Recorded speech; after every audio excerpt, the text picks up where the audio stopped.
This one I think is the most interesting one because one of the things that I sense the Trump camp and the Tucker types are hitting DeSantis on more is the Ukraine stance, where he doesn't seem to be for nation building or big wars, but he hasn't been anti-war enough. So here is his position on Ukraine, the war in general, and Putin specifically.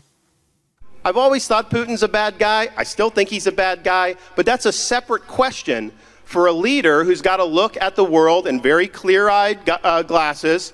You know that it's not all peaches and cream out there, and you have to make a judgment about what's in America's national interest.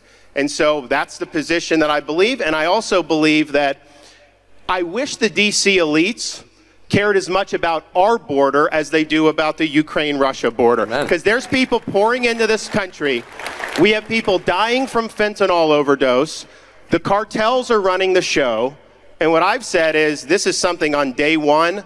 Declare a national emergency, mobilize all resources, including the military, stop the invasion, yes, build the wall, but most importantly, authorize the Border Patrol, authorize our military to deal with the cartels. If they're breaking into our country, bringing product, if I'm in charge, that's going to be the last thing they do because they're going to end up stone cold dead. Do you agree with the guy's policies and do you think he can do it? I think there's every reason to believe that on day one he would mobilize the military and that we would be defending the border. And it was interesting because, you know, when we showed you that answer earlier from Tim Scott, and Tim Scott basically, when Tucker asked him about Mexico and Ukraine, he sort of was just kind of, he didn't do much. It was just lukewarm. Well, we can do both. We can sort of do something about Mexico and fentanyl, and we can still help Ukraine. And DeSantis was like, we are going to deal with the border 100%.